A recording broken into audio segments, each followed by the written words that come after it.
Hello students, कैसे हैं आप सब। उम्मीद है आप सब लोग अच्छे होंगे। पिछले क्लास में हम लोगों ने विजन आईएएस के टेस्ट नंबर 27 का 51 से लेकर 75 तक के क्वेश्चंस को सॉल्व कर लिया था आधे घंटे में। आधे घंटे से ज़्यादा समय लगा था, लेकिन इस क्लास में हम लोग 76 से लेकर 100 तक के क्वेश्चंस को सॉल्व करेंगे। वो भी हाफ आवर की क्लास में कोशिश करेंगे कि हाफ आवर की क्लास में यह समाप्त हो जाए।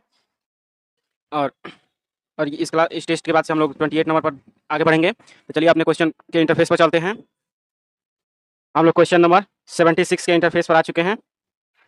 यहाँ पर न्यायालय में हिंदी भाषा के प्रयोग के संबंध में न्यायालयों में हिंदी भाषा के प्रयोग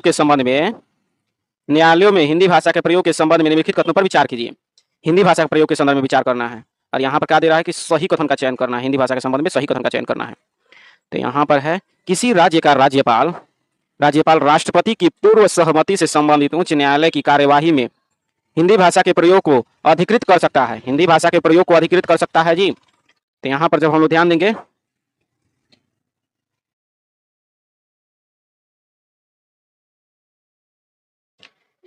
यहाँ पर सबसे पहले जरूरी है कि ऑप्शन का तरीका देख लिया जाए। यहाँ पर सही कथन का चयन करना है। केवल एक, केवल दो, एक और दो, दोनों, ना तो एक ना तो दो करके दिया हुआ है। तो हम लोग का एक नंबर जो देखेंगे उसके बाद 2 नंबर भी देख लेते हैं।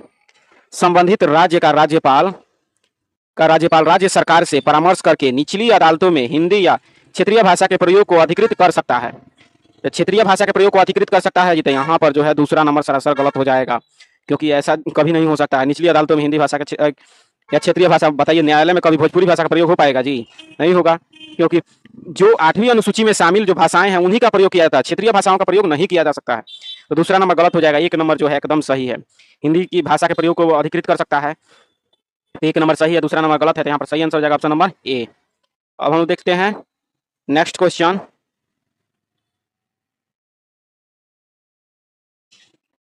यहाँ पर दिया गया है, भारत की संचित निधि पर प्रभारित व्यय के संदर्भ में निम्नलिखित कथनों पर विचार कीजिए। संचित निधि पर प्रभारित व्यय के संदर्भ में विचार करना है। और यहाँ पर क्या दिया हुआ है जी? तो भारत की, और यहाँ पर ऑप्शन का तरीका पहले देख लेते हैं हम लोग। सबसे पहले सही कथन का चयन करना है।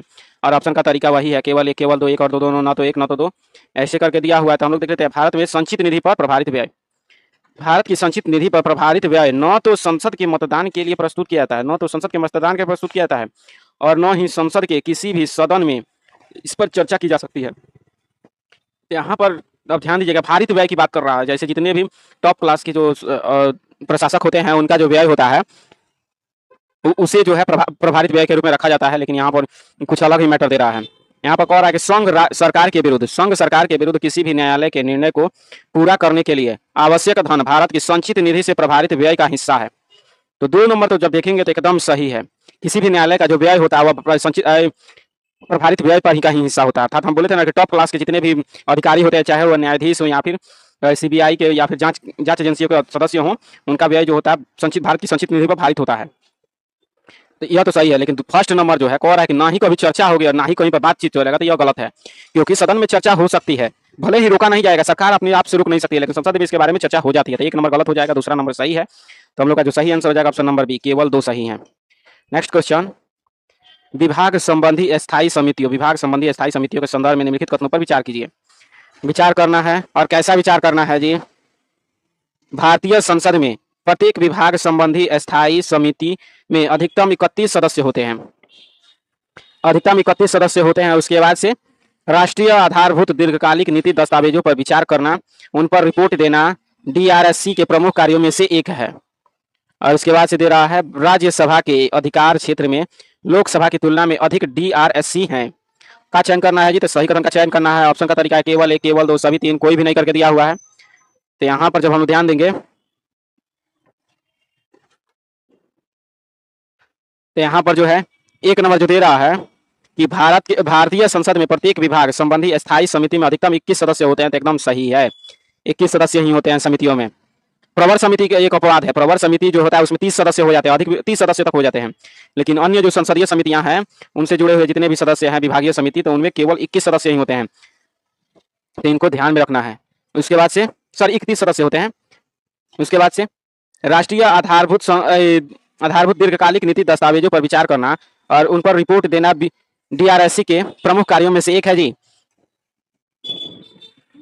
यहाँ पर जो हो जाएगा 2 नंबर भी सही हो जाएगा। और 3 नंबर दे रहा है, राज्य सरकार के अधिकार क्षेत्र में लोकसभा की तुलना में अधिक DRSC है। तो यहाँ पर यह जो है राज्यसभा के अधिकार क्षेत्र में लोकसभा की तुलना में अधिक है, तो एकदम गलत होता है। अधिकांश या फिर कहें तो अधिकांश ऐसे ही कह सकते हैं कि अधिकांश जो समितियां होती हैं उनमें लोकसभा के सदस्यों की संख्या सर्वाधिक होती है।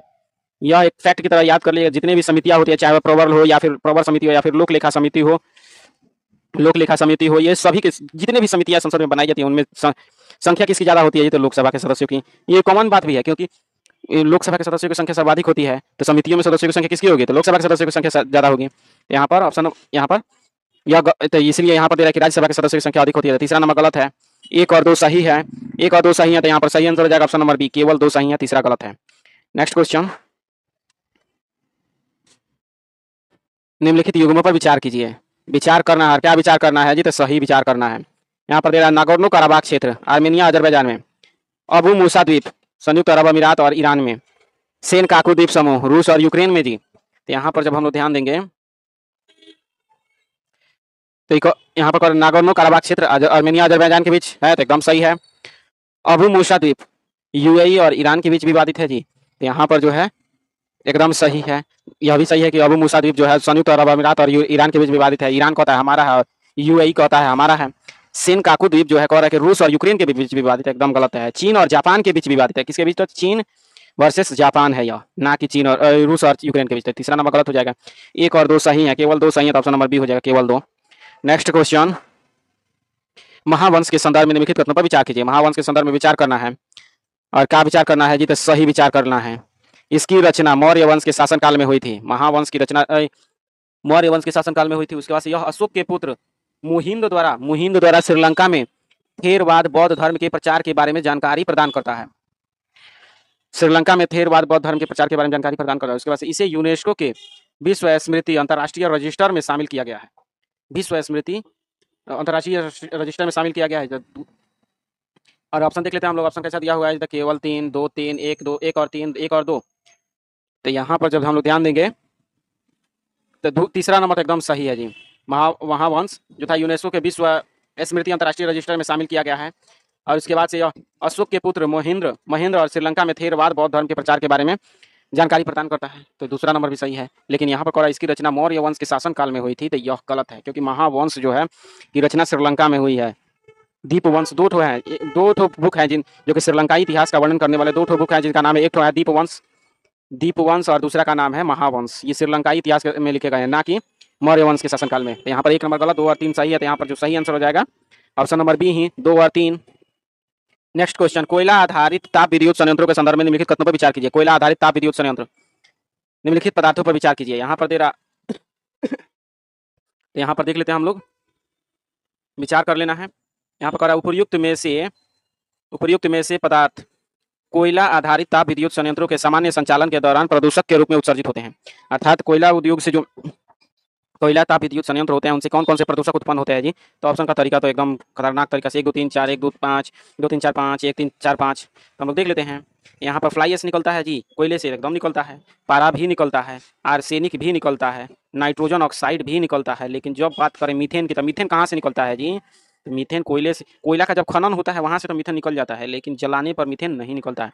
मीथेन तो खुद एक ज्वलनशील पदार्थ है। तो वो बताइए, अगर कोई चीज़ जल रहा है तो उसमें से मीथेन कभी निकलेगा? क्योंकि तो अगर ऐसा हो जाने लगे तो यह जल नहीं जाएगा। मान लीजिए कोयला में जो होता है मीथेन होता है, कोयला में कच्चा कोयला जब होता है उसमें मीथेन होता है, लेकिन जब उसको जलाया जाता है तो जल मीथेन भी न जल जाता है जी उसमें। यहाँ पर 5 नंबर कैसे हो सकता है? तो 1 2 3 और 4 सही हैं, तो हम लोग का 5 गलत है, तो 5 गलत हो जाएगा।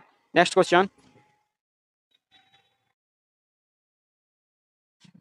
आकाश मिसाइल प्रणाली के संदर्भ में निम्नलिखित कथनों पर विचार कीजिए। आकाश मिसाइल प्रणाली के संदर्भ में विचार करना है और कैसा विचार करना है जी? तो यहाँ पर दे रहा है आकाश एक सतह से हवा मार करने वाली मिसाइल है। क्या है जी? तो सतह से हवा मार करने वाली मिसाइल है।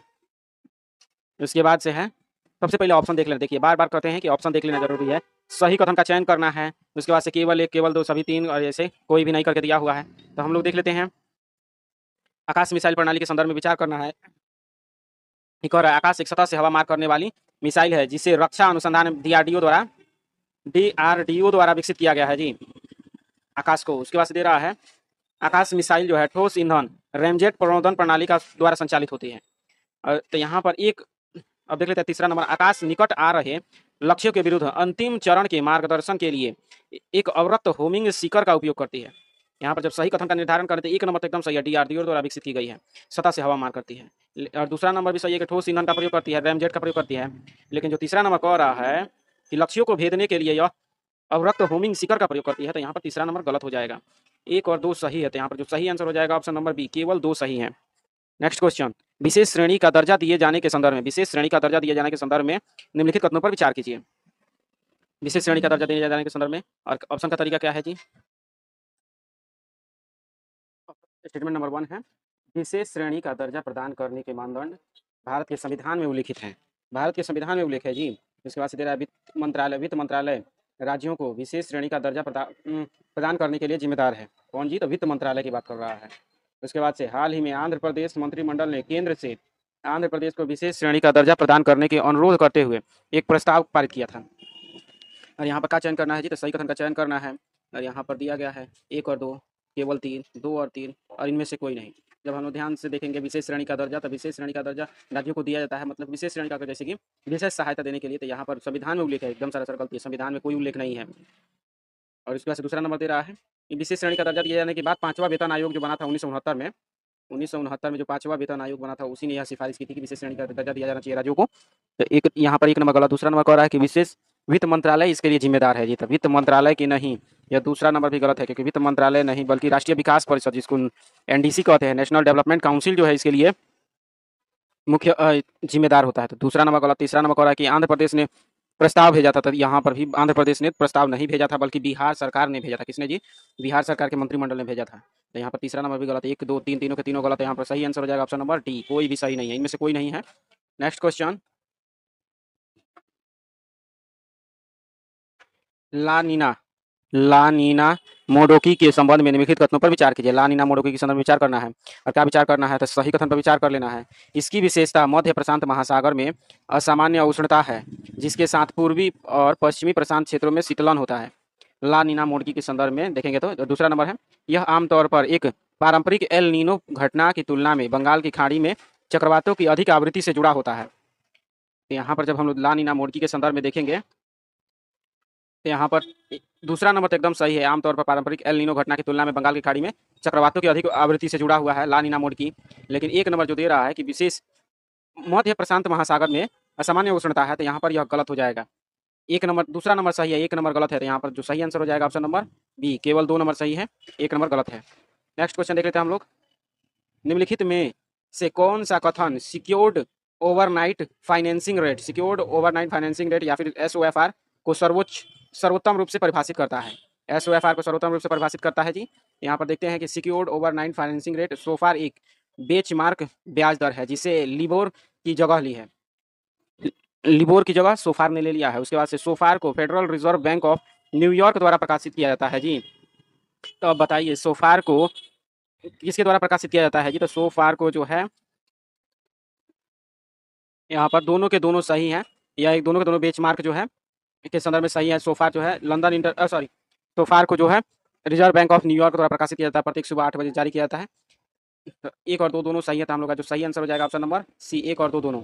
नेक्स्ट क्वेश्चन, निम्नलिखित में से किस शब्द का प्रयोग उन जीवों के लिए किया जाता है जो सड़े गले और मृत कार्बनिक पदार्थों में अपना पोषण प्राप्त करते हैं?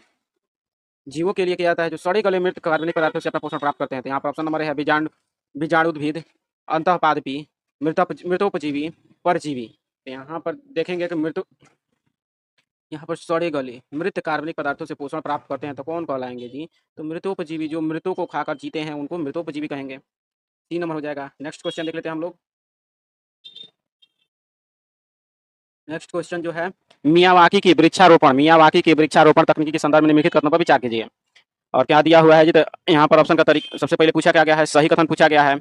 और यहाँ पर 2 3 1 2 3 2 3 4 1 और 4 करके दिया हुआ है ऑप्शन। तो हम लोग देख लेते हैं कौन सा सही होगा जी। तो यहाँ पर दे रहा है कि इसमें वनों की वृद्धि को गति देने के लिए तेजी से बढ़ने वाली विदेशी प्रजातियों का उपयोग पर बल दिया था। विदेशी प्रजातियों के उपयोग पर बल दिया जाएगा जी, ध्यान दीजिएगा। इसमें प्राकृतिक वन संरचना की नकल करने के लिए कई देशी प्रजातियों के सघन वृक्षारोपण शामिल है, सघन वृक्षारोपण देशी प्रजातियों का। उसके बाद से इस तकनीकी का उपयोग करके विकसित किए गए वन सामान्य तौर पर पारंपरिक वृक्षारोपण की तुलना में अधिक तेजी से ऊर्ध्वाधर वृद्धि करते हैं। और उसके बाद से है, यह केवल उष्णकटिबंधीय जलवायु के लिए उपयुक्त है और समशीतोष्ण क्षेत्रों में इसकी उपयोग नहीं किया जा सकता है। तो मियावाकी पद्धति जो है जापान के एक विद्वान के द्वारा शुरू की गई है। तो यहाँ पर देखेंगे तो दूसरा नंबर एकदम सही है कि जो देसी प्रजातियों के जो वन होते हैं उनका सघन वृक्षारोपण कर देना एक क्षेत्र में, जिससे कि वे काफ़ी तेजी से बढ़ते हैं और काफ़ी तेजी से विकास कर लेते हैं।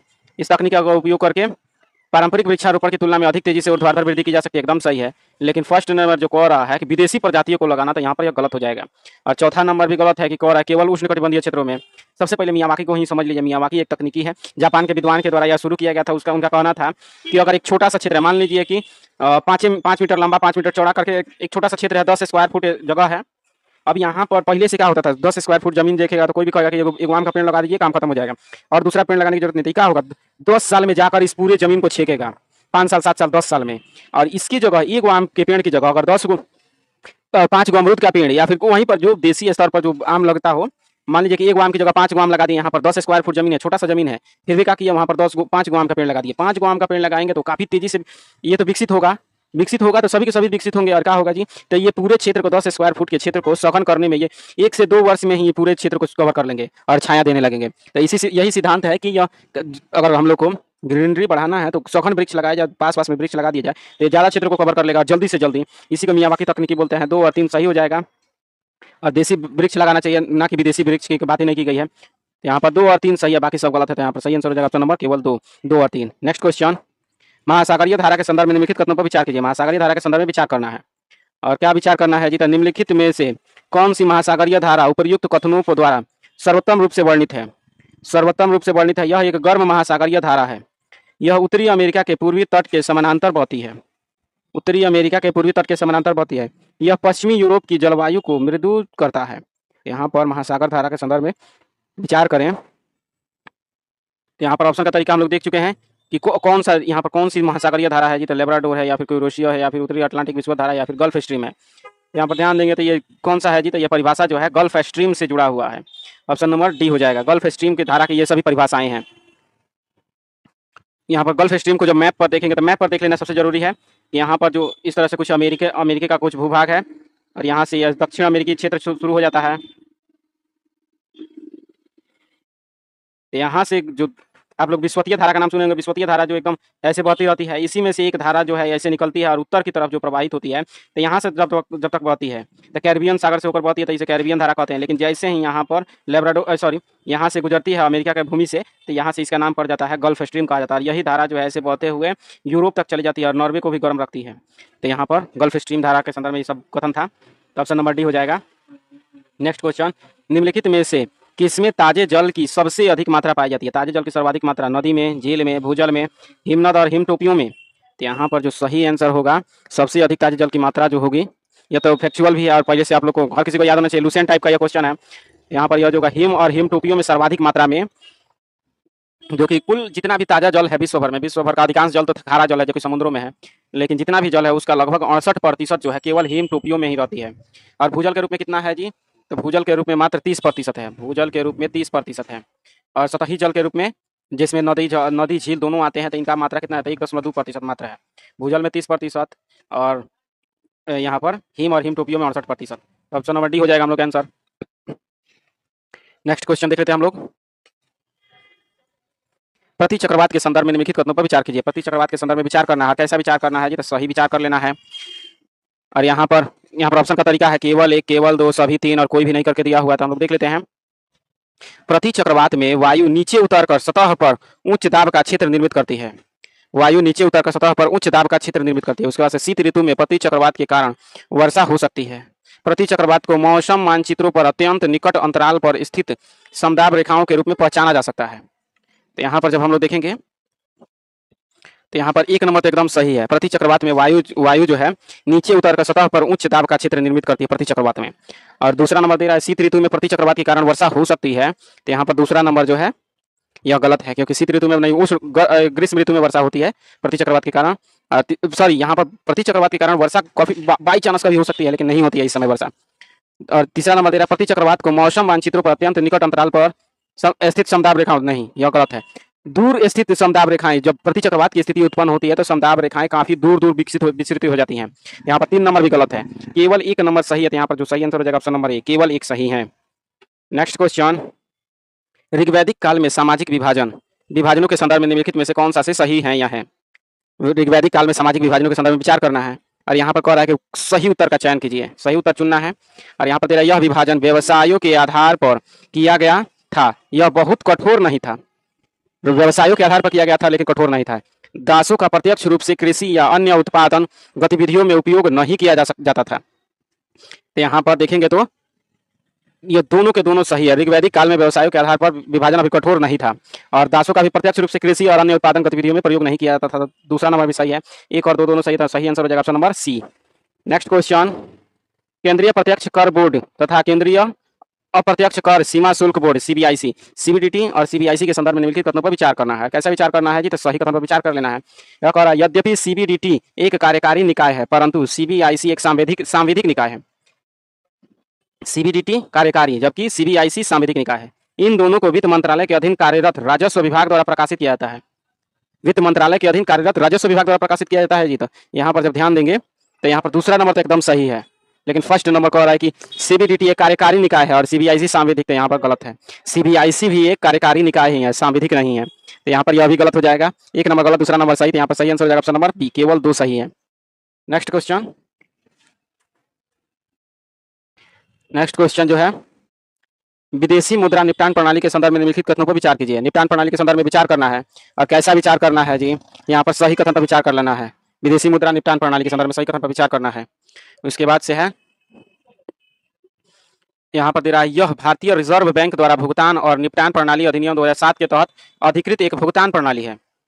उसके बाद से यह आईएफएससी बैंकिंग इकाइयों के बीच विदेशी मुद्रा लेन देन को पारिवारिक कॉरस्पॉन्डेंट बैंकिंग मार्ग के बजाय स्थानीय स्तर पर निपटाने में सक्षम बनाता है।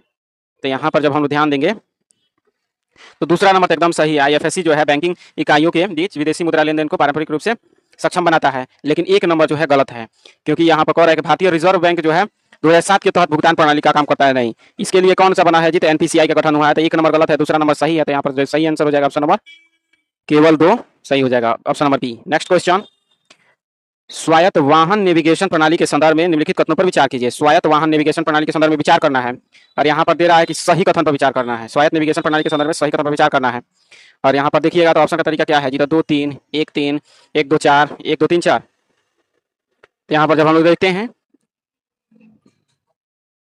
कह रहा है कि स्वायत्त वाहन नेविगेशन प्रणाली कह रहा है कि वे आपस में परिवेश का पता लगाने के लिए लीडार कैमरे और रडार जैसे सेंसर का उपयोग करते हैं। लीडार कैमरे और रडार जैसे सेंसर का उपयोग करते हैं जी।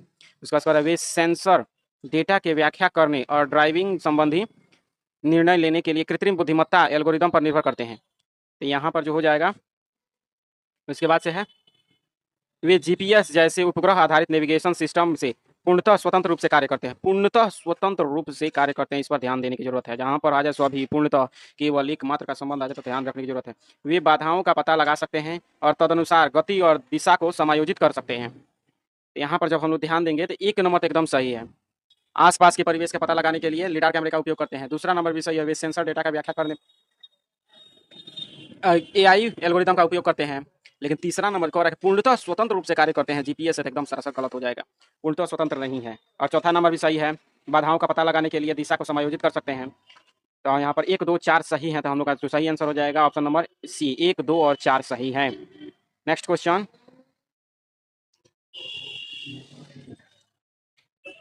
प्रारंभिक सार्वजनिक निर्गम के संदर्भ में विचार करना है। पारंपरिक सार्वजनिक निर्गम के संदर्भ में विचार करना है। क्या विचार करना था? आईपीओ उस प्रक्रिया को संदर्भित करता है जिसके तहत एक निजी या गैर सूचीबद्ध कंपनी पहली बार आम जनता को अपने शेयर बेचती है। पहली बार अपना शेयर बेचती है। उसके बाद से इस प्रक्रिया से कंपनी जो है, इस प्रक्रिया से कंपनी निजी स्वामित्व वाली कंपनी से सार्वजनिक कंपनी में परिवर्तित हो जाती है। तो यहाँ पर और क्या चुनना है? तो सही कथन का चयन करना, ऑप्शन का तरीका वही है, केवल एक और दो, 9 तो 1 9 तो 2 करके दिया हुआ है। तो हम लोग जब ध्यान देंगे कि आईपीओ के संबंध में, तो जो सबसे पहले जो कंपनी है किसी प्रोजेक्ट के लिए जब अपना शेयर जारी करती है तो उसको सबसे पहले जो जारी करती है उसको आईपीओ कहा जाता है। तो ऑप्शन नंबर 1 सही हो जाएगा। दूसरा नंबर भी कह रहा है कि इस प्रक्रिया से कंपनी निजी स्वामित्व से, अगर मान लीजिए कंपनी में पैसा केवल कंपनी का लगा है, कंपनी ने अपना सारा पैसा लगाया तो क्या कहेगा, निजी स्वामित्व वाली कंपनी कहा जाएगा। लेकिन जो है कंपनी जो है अब पैसा जो है शेयर के माध्यम से, आईपीओ के माध्यम से लोगों से ले लेती है, तो इसको क्या कहेंगे, तब वो क्या बन जाएगी। अब जब खुद के पैसा से बनता है तो उसको निजी कहते हैं, लेकिन जब दूसरों के पैसा से बनने कंपनी जो उठने लगे तो उसको क्या हो जाएगी, जो सार्वजनिक कंपनी न हो जाएगी। तो दूसरा नंबर भी सही हो जाएगा। एक और दो दोनों सही है, तो हम लोग का जो सही आंसर हो जाएगा ऑप्शन नंबर सी सही हो जाएगा। नेक्स्ट क्वेश्चन, रासायनिक हथियार अभिसमय सीडब्ल्यूसी के प्रावधानों के संदर्भ में विचार करना है। रासायनिक हथियार अभिसमय के संदर्भ में विचार करना है। और क्या दे रहा है जी, यह अभिसमय रासायनिक पदार्थों को हथियारों के रूप में या सैन्य उद्देश्यों के लिए उपयोग करने पर रोक लगाता है। हथियारों के रूप में या सैन्य उद्देश्यों के लिए प्रयोग करने पर रोक लगाता है। उसके बाद से सदस्य देशों के सभी रासायनिक हथियारों के भंडार को एक निर्धारित समय सीमा के भीतर नष्ट किया जाना अनिवार्य है। एक निर्धारित समय सीमा के अंदर नष्ट किया जाना अनिवार्य है। सदस्य देशों को सीडब्ल्यूसी प्रावधानों के अनुरूप राष्ट्रीय कानून एवं नियम अपनाने होते हैं। तो सीडब्ल्यूसी के संदर्भ में 3 कथन दिए हुए हैं और यहाँ पर क्या चयन करना है, सही कथन का चयन करना है। ऑप्शन का तरीका है 1 2 3, 1 2, 1 और 3, 2 और 3। तो यहाँ पर सीडब्ल्यूसी के संदर्भ में जब देखेंगे तो सीडब्ल्यूसी का जो गठन हुआ था 1997 में हुआ था। एक बहुपक्षीय सशस्त्र निरोध संधि है, 1997 में इसका गठन हुआ था। और रासायनिक हथियारों के नियंत्रण के लिए यह कार्य करता है। जैसे कि ऑस्ट्रेलियाई ग्रुप का नाम सुने होंगे, तो ऑस्ट्रेलियाई ग्रुप का ही एक अगला भाग है, उत्तराधिकारी माना जाता है इसको। रासायनिक हथियारों पर नियंत्रण करने के लिए कार्य करता है। तो इसके संदर्भ में तीनों के तीनों जो कथन जो है सही हैं। अब इसको फिर से दोबारा बताने की जरूरत नहीं है। रासायनिक हथियार पर नियंत्रण करने के लिए विविध तरीका से यह उपाय करता है, जिनमें तीनों उपाय शामिल है। तो ऑप्शन नंबर ए हो जाएगा। 1 2 और 3 तीनों के तीनों सही हैं। नेक्स्ट क्वेश्चन देख लेते हैं हम लोग।